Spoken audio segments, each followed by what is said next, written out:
23편에 있는 말씀을 다 보시겠습니다. 시편 23편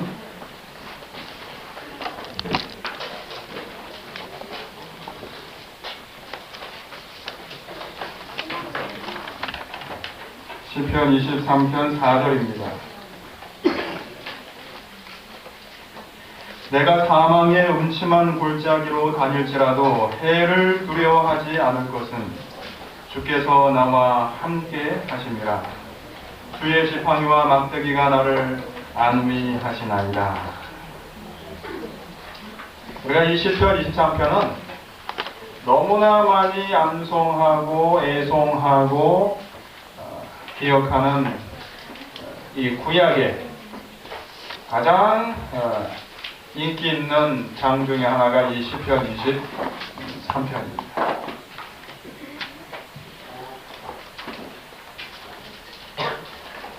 왜 그런가? 이 시편 23편은 우리들에게 무엇을 하라, 무엇을 하지 말라 이러한 요구사항이 없어요. 전부 장밋빛같이 아름다운 약속만 되어져 있는 것처럼 보입니다. 그렇죠? 네.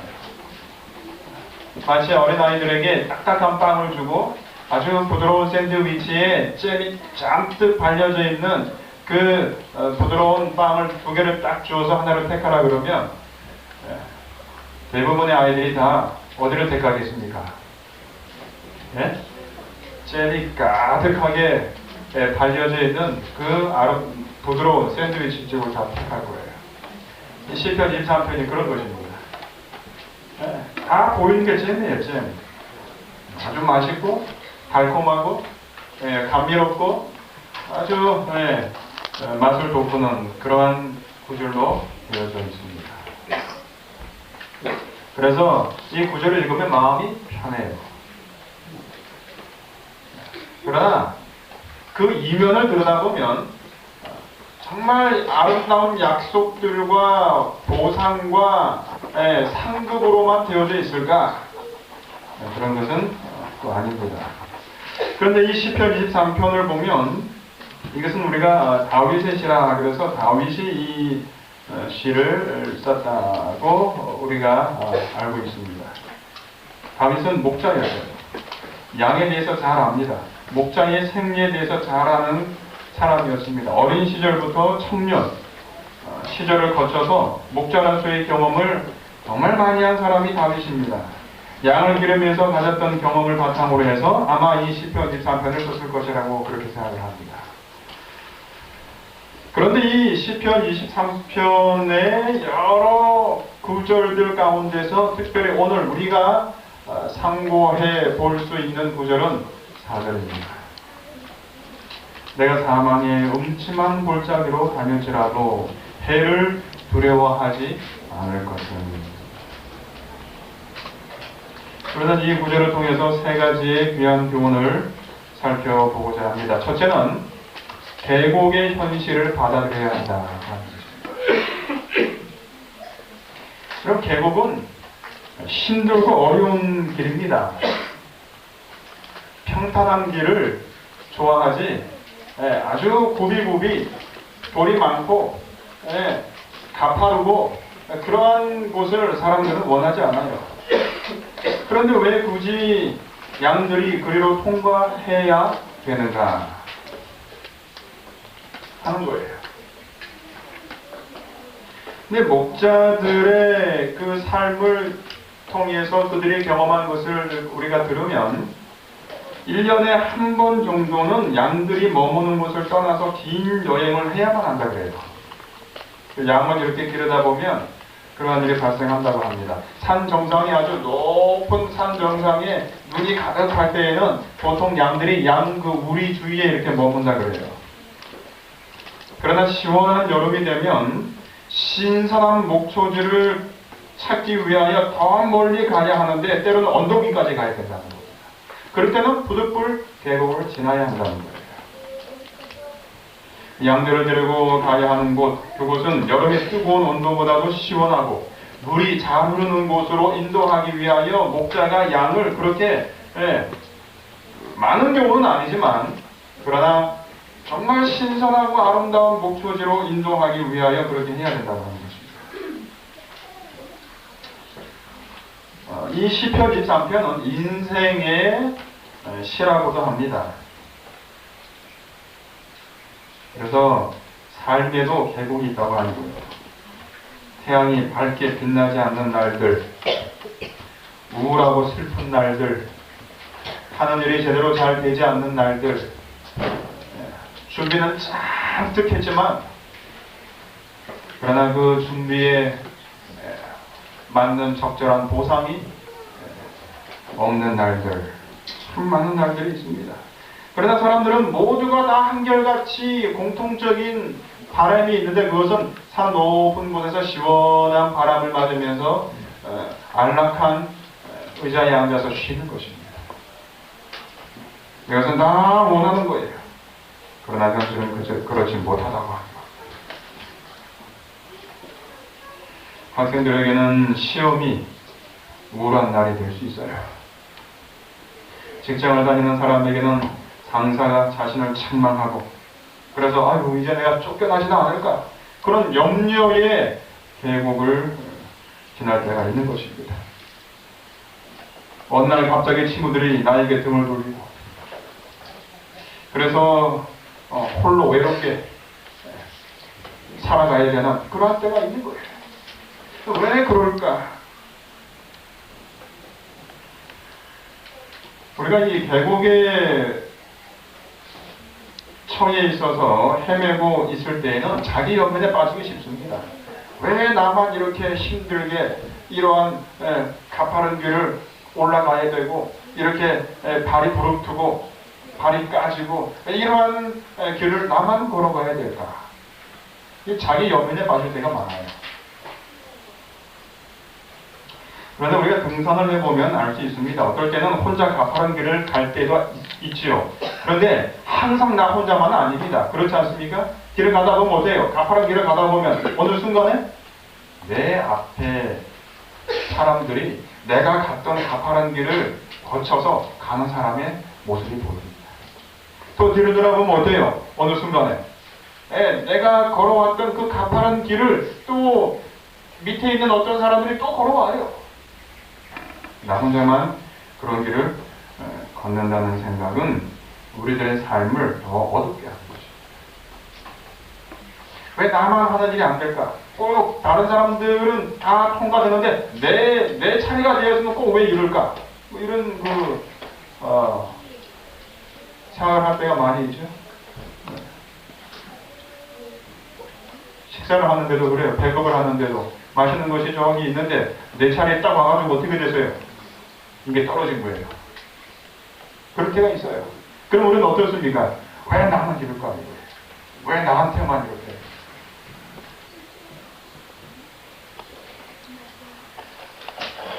직장도 마찬가지입니다. 휴가를 많이 주다가 내가 막 휴가를 내려고 그러면 어때요? 비상사태가 발생이 돼가지고 그만 이게 안 되는 거예요. 왜 나만 이럴까? 어떤 목회자가 그런 이야기를 합니다. 이제 뭐라 그럴까요? 마음에 답답한 것을 그렇게 이제 이야기를 합니다. 나는 참 이상하다는 거예요.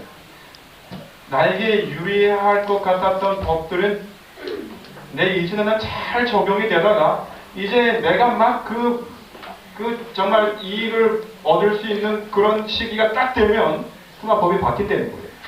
참 신기하다는 거예요. 한두 번이 아니라는 거예요. 내 이전에는 목회자에게 이렇게 지원을 할 적에도 아무 문제가 없었어요. 시험도 없고 그냥 인터뷰만 해가지고 딱 되다가도 내가 이제 신학을 졸업하고 목회 지원을 하려고 했는데 시험이 생겼다는 거예요. 그래서 이게 한두 번이 아니라고 아주 넋두리를 합니다. 이제 말을 들어보면 꼭 몇 번이 있었는데 그 몇 번이 다 그 목회자에 해당이 됐어요. 들어보니까. 그럴 만도 하겠구나. 우리의 삶 가운데서 그런 경우가 많이 있는 것입니다. 왜 나한테만 이럴까? 이제 내가 막 뭔가를 하려고 하는데 안 되는 거예요. 길이 막히는 것입니다. 다른 사람들은 다 잘 빠져나가고 다른 사람들은 다 잘 올라가는데 이제 내가 막 올라가려고 하는데 공사 중 뭐 이런 거지. 왜 이럴까? 요셉이 그랬습니다. 요셉. 우리가 잘 아는 대로 이 요셉은 어렸을 때부터 아버지의 사랑을 독식하면서 살아왔어요. 옷을 살 때에도 장에 나아가면 다른 아이들은 다 똑같은 옷 사줍니다. 이제 이거 입어라, 이거 입어라, 똑같은 색깔을 쭉 입는데 요셉에게만 딱 가면 아버지가 어떻게 해요? 눈이 아주 달라집니다. 눈빛이. 그리고 무슨 옷을 주는 거예요? 알록달록. 정말 채색 옷을 쫙 입히는 거예요. 이 요셉은 산 정상에서의 그 산들바람을 받으면서 참 요셉은 꿈을 꿔도 무슨 꿈을 꿉니까? 네? 요셉이 꿈을 꿔도 어떻게 해요? 들판에 이렇게 득 있는데 네? 11그 볏집들이 다 자기에게 어떻게 합니까? 큰 절을 하나. 그런 이 삶을 살아가요. 요셉이. 하늘을 바라보도 어때요? 해와 달과 별들이 자기에게 다 절을 하는 거예요. 이런 삶이 어디 있습니까? 세상에. 정말 아침에 밥을 먹으면 맛있는 반찬은 다 어디 근처에 있습니까? 요셉 근처에 있죠. 뭐처럼 계란찜을 탁 해놓으면 그 요셉의 아버지가 큰 움큼 떠가지고 누가게 줍니까? 요셉에게. 기가 막히는 삶 아니에요? 이야. 그런데 이러한 삶이 17살 되는 때 끝이 납니다. 17세에 끝이 납니다. 한번 아버지가 이 요셉을 부르더니 형제들이 있는 곳을 한번 좀 가보거라. 이 음식을 좀 주어서 그것을 배달하게 합니다. 그런데 형제들이 그 요셉, 항상 산 정상에서만 산들바람만 만든 이 요셉을 딱 보고 어떻게 해요? 너희 좀 일로 와봐라. 그리고 어떻게 합니까? 웅덩이에 집어넣습니다. 계곡과 같은 웅덩이 거기 빠졌어요. 이게 항상 정말 편하고 기쁘고 원하는 것이 다 되고 그랬으면 좋을 터인데 이 요셉은 너무 빨리 계곡을 만났습니다. 17세예요. 17세면 요즘으로 몇 학년입니까? 고등학교? 1학년이에요. 한참 아버지의 어머니의 사랑을 받으면서 살아야 할 때인데 너무 빨리 요셉에게는 계곡이 왔어요. 깊은 웅덩이입니다. 거기 빠졌어요. 그 웅덩이에 빠지더니 결국 감옥이라고 하는 더 깊고 더 어두운 웅덩이에 빠져서 젊은 시간을 보내야 합니다. 기가 막힌 삶이에요. 너무 격차가 심한 것입니다.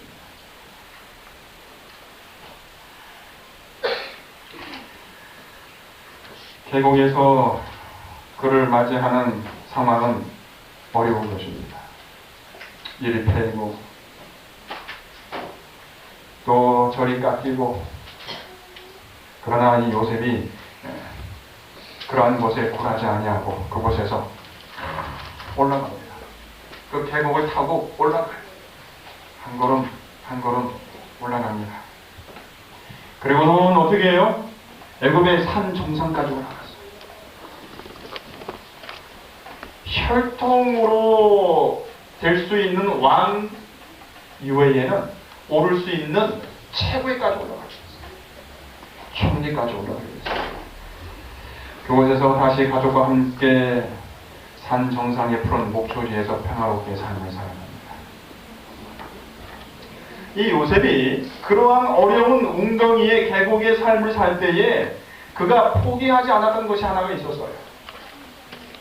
그는 자기를 둘러싼 계곡이 변화될 것이라고 생각하지 않았습니다. 그건 안 되는 거예요. 계곡이 변할 수가 없어요. 그래서 요셉은 자기 자신을 변화시켰어요. 그 계곡, 그 험준한 곳, 그 이방인들이 있는 곳, 그 깊은 그 두터운 그 계곡이 변할 것이라고 생각하지 않았습니다. 그래서 자신을 바꿨어요. 여러분은 하나님을 붙들기 시작했습니다. 하나님을 바라보기 시작했어요. 여러분, 정도의 차이이지 우리 모든 사람들이 다 계곡을 만납니다.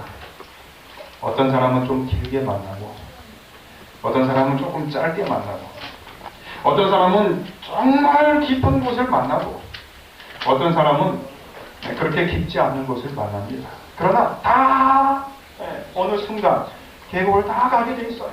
거치게 되는 것입니다. 예수께서 요한복음 16장 3절 3절에서 그렇게 말씀했습니다. 이것을 너희에게 이르면 너희로 내 안에서 평안을 누리게 하려 함이라. 세상에서는 너희가 환난, 고난, 근심을 만나나 담대하라. 내가 세상을 이겼노라. 그렇게 이야기했습니다. 그러므로 우리가 계곡을 만나면 어떤 사람은 그 계곡을 통해서 위대한 사람이 되기도 하고, 어떤 사람은 그렇지 못한 사람으로 그만 전락하고 맙니다. 우리는 우리들을 둘러싸고 있는 계곡에 집중해서 그만 아이고 이제는 안 된다, 틀렸어, 이제는 올라가기 힘들어, 걸렸어, 이렇게 생각을 하는가, 아니면 우리를 인도하시는 목자에게 집중하고 있는가 하는 것입니다. 다윗은 오늘 아침에 그 말씀을 하는 것입니다. 다윗은 하나님을 향하여 3인칭을 쓰지 않았어요. 여호와는 저 무리의 이스라엘의 목자라 그렇게 하지 아니하고 뭐라고 이야기합니까? 여호와는 나의 목자라. 다른 사람이 아니고 나의 목자예요. 여호와는 나의 목자이기 때문에 다른 사람이 아닌 여호와께서는 나를, 그 말입니다. 여기 23장을 보십시오. 1절에 여호와는 나의 목자시니, 2절에 그가 나를, 그가 나를 푸른 초장에 누이시며 쉴 만한 물가로, 우리나라 성경에는 없지만 원본에는 나를 그렇게 되어 있어요. 쉴 만한 물가로 나를 인도하신다. 여호와는 우리 가정의 목자시니. 그러면 하나님께서 우리의 가정을 푸른 초장으로 인도하신다는 것입니다. 여러분, 우리 자신이 변하면, 우리 자신이 바뀌면 계곡을 우리가 만난다 할지라도 그것이 오히려 하나님을 볼 수 있는 더 좋은 기회가 된다고 하는 겁니다. 여러분, 계곡을 만나면 위를 볼 수밖에 없어요. 그렇지 않습니까? 오히려 위를 보기가 더 쉬운 것입니다. 왜냐하면 주변이 막혀있기 때문에 그래요.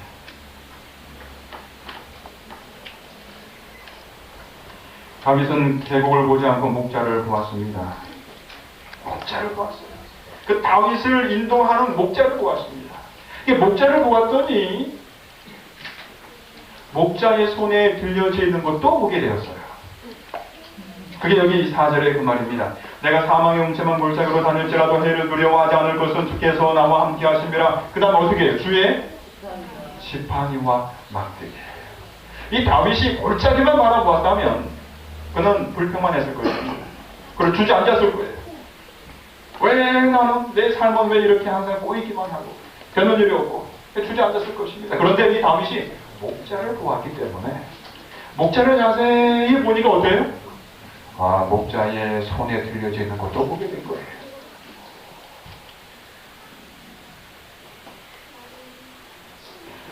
여러분은 삶을 살아가면서 무엇을 바라보고 살아갑니까?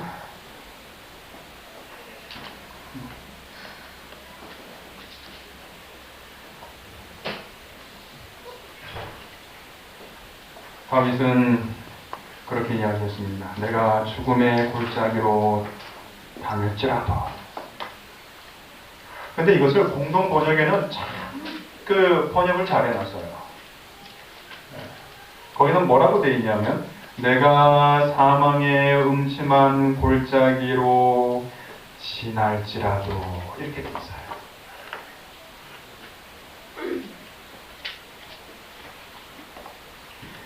다윗은 자신이 골짜기 안에서 맴돈다고 이야기하지 않았습니다.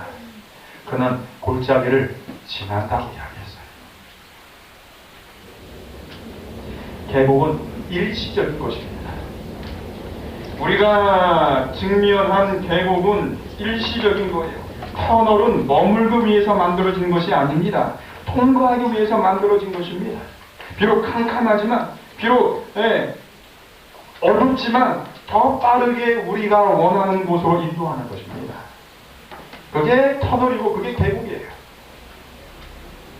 여러분, 요즘은 참 그 기술이 발달되어서 미시령 넘을 때에도 이제는 미시령을, 옛날에는 정말 꼬불꼬불 넘었죠.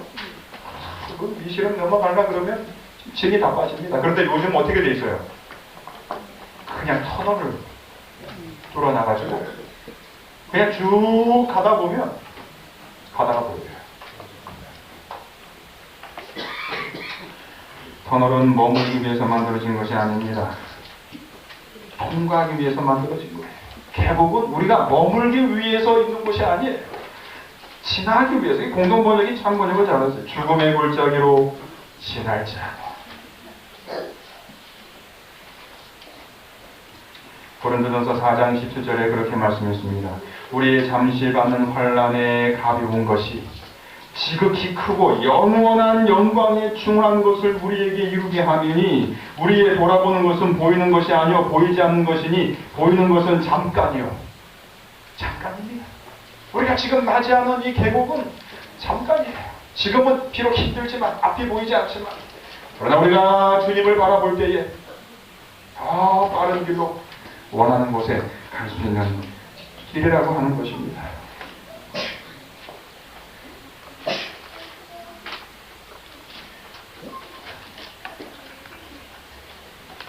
여러분, 제가 이 교회에 평일에 이제 옵니다. 평일에 오면 이제 기도도 하고 말씀도 보고 그렇게 하다가 이제 이 동네를 한 바퀴 빙 돌아요. 어디까지 도냐면 우리 여기 이 공사할 때는 제가 거의 매일 그랬어요. 저 그 공사 하는 저 터널 있는 데까지 이렇게 쭉 이렇게 돌았어요.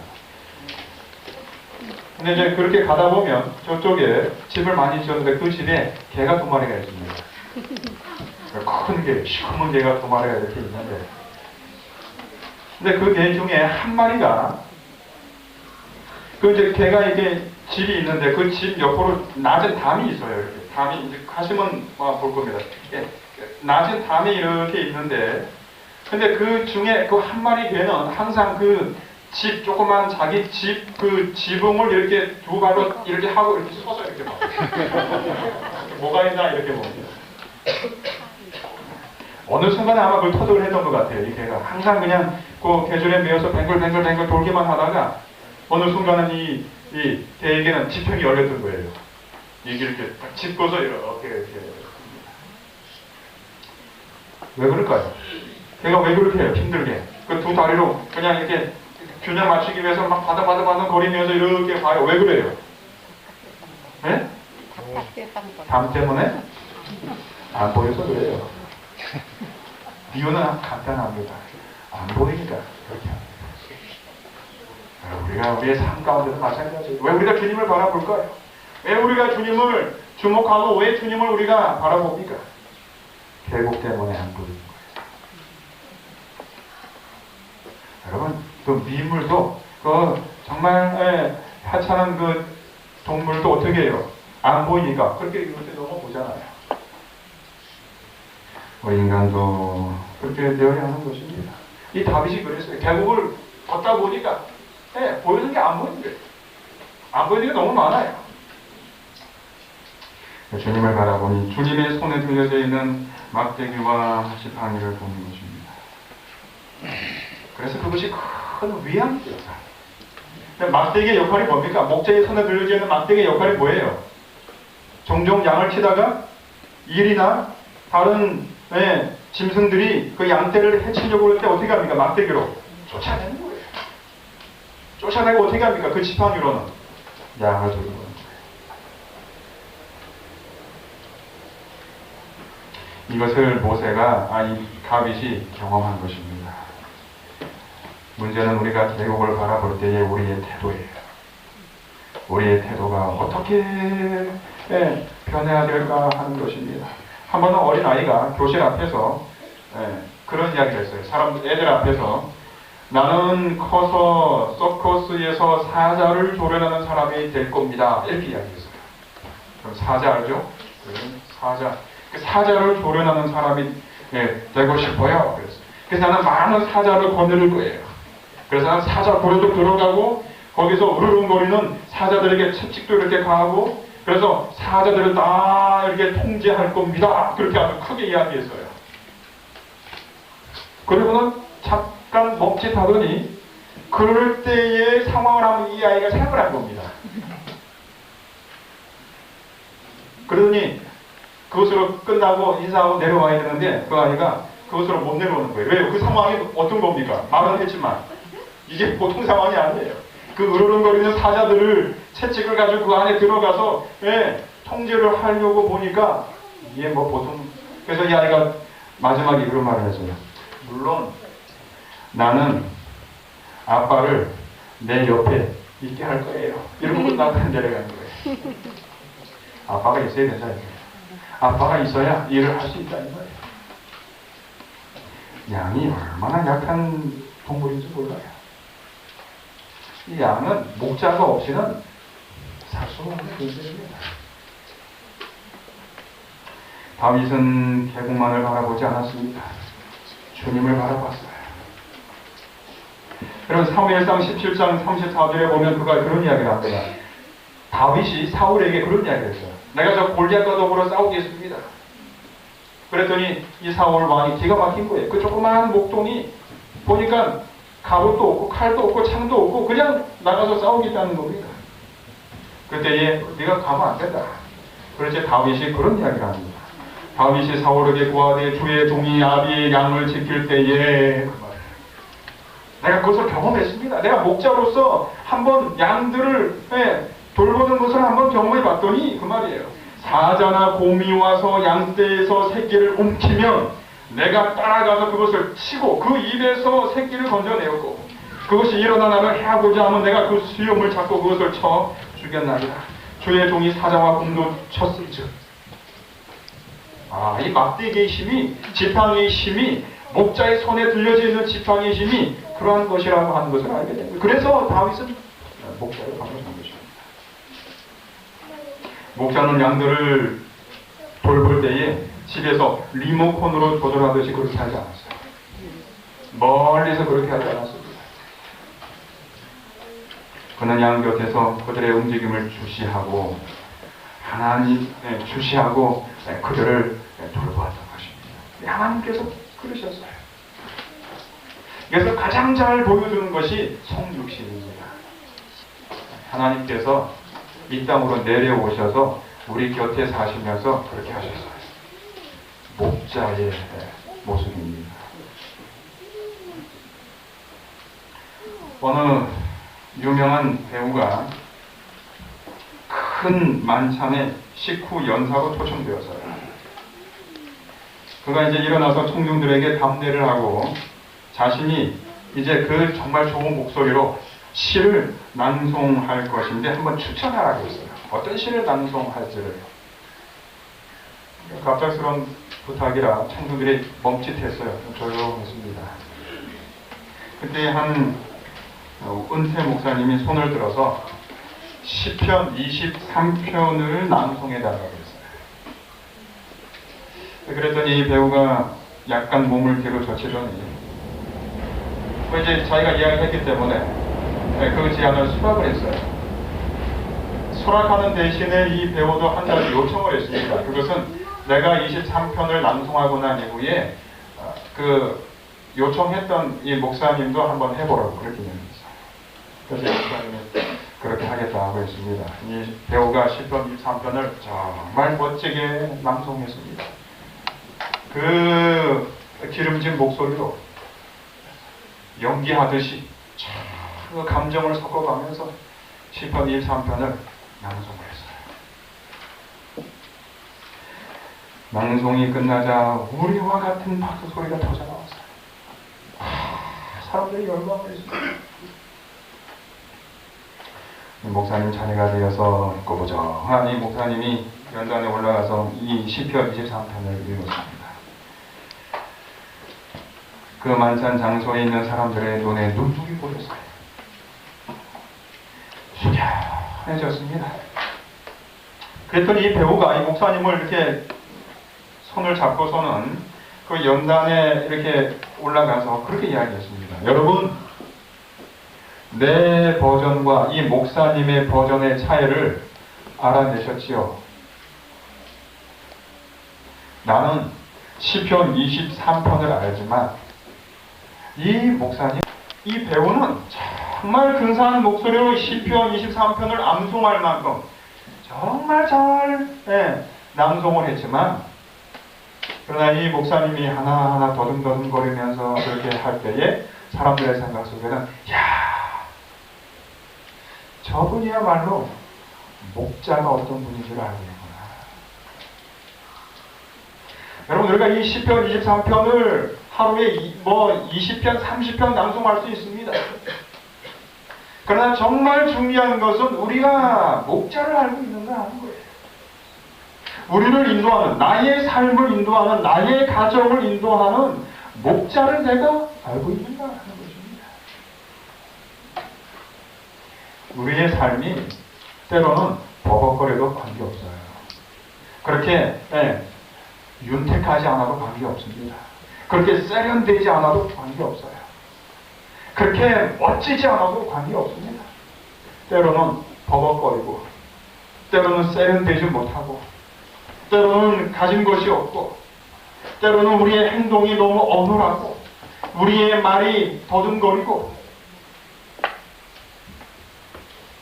그래도 우리가 우리를 인도하는 목자를 안다면 우리의 삶은 달라지는 것입니다. 많은 사람들이 그 자리에서 깊은 감동을 받았어요. 야, 시편 23편의 삶이 자라할 때에 이루어질 수 있는 것이구나. 푸른 저장으로 인도하시고, 쉴 만한 물가로 인도하시고, 여기 4절에 내가 사망의 음침한 골짜기로 다닐지라도 해를 두려워하지 않는 것은 목자 대신 하나님이 나와 함께 하시고, 내가 그 목자의 손에 들려있는 지팡이와 막대기를 보니 더 그렇다고 하는 거예요.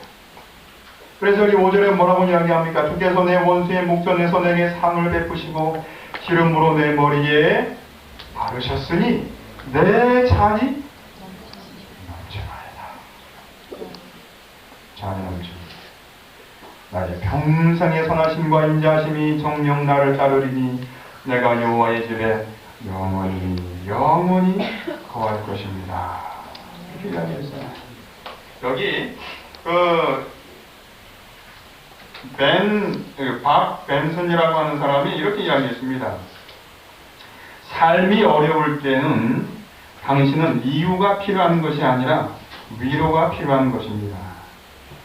당신은 해답이 필요한 것이 아니라 사람이 필요한 것입니다. 예수께서는 우리들에게 설명해 주시기 위하여 오시지 않고 그분은 우리와 함께 하시기 위하여 오신 것입니다. 이렇게 이야기했어요. 여러분, 삶이 어려울 때에 우리는 이유가 필요한 게 아닙니다. 왜 그럴까? 왜 어찌하다 이렇게 되었지? 라고 그 이유를 찾는 것이 필요한 것이 아니라 위로가 필요한 것이다. 그래서 우리 주님께서는 우리를 위로해 주시기 위해서 이 땅에 오신 것입니다. 우리가 때때로 계곡 같은 삶을 만날 때에, 그 웅덩이 같은 삶을 만날 때에, 우리가 정말 힘들고 어려운 삶을 만날 때에, 그때에 우리들은 그 계곡을 통하여 하나님께서 주시는 많은 흐르는 복을 우리가 경험할 수 있다고 하는 거예요. 여기 그런 말이 있습니다.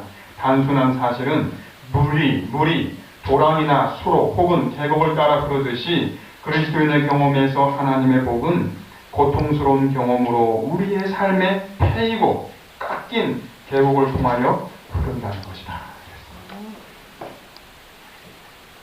물은 위에서부터 아래로 계곡을 따라 흐르는 것처럼 우리의 삶에도 그렇다 그랬습니다. 하나님의 복은 고통스러운 경험으로 우리의 삶에 패이고 깎여서 이리 깎이고 저리 깎이는 그 힘든 그런 계곡을 통하여서 흐른다. 오늘 우리의 삶이 때때로 힘들고 어려울 때에 시편 23편의 목자의 시를 기억하게 되기를 간절히 바랍니다. 계곡에 둘러싸여 있을 때 계곡이 변할 수 없다면 우리가 변해야 합니다. 또 계곡이 첩첩산중으로 막혀 있다면 우리는 더 하나님을 바라봐야 할 것입니다. 그때에 하나님의 손에 들려져 있는 빛나는 지팡이를 우리가 보게 될 것입니다. 여기 마지막으로 계시록 7장 17절에 이렇게 말씀했습니다. 이는 보좌 가운데 계신 어린 양이 저희의 목자가 되사 생명수 샘으로 인도하시고 하나님께서 저희 눈에서 모든 눈물을 씻어 주실 것이니라. 오늘 우리가 이러한 목자 대신 주님을 바라보고 삶으로 우리의 삶 가운데서 다시 한번 생수를, 다시 한번 은혜의 강물을 경험하시게 되기를 간절히 바라면서 오늘 말씀을 마치겠습니다.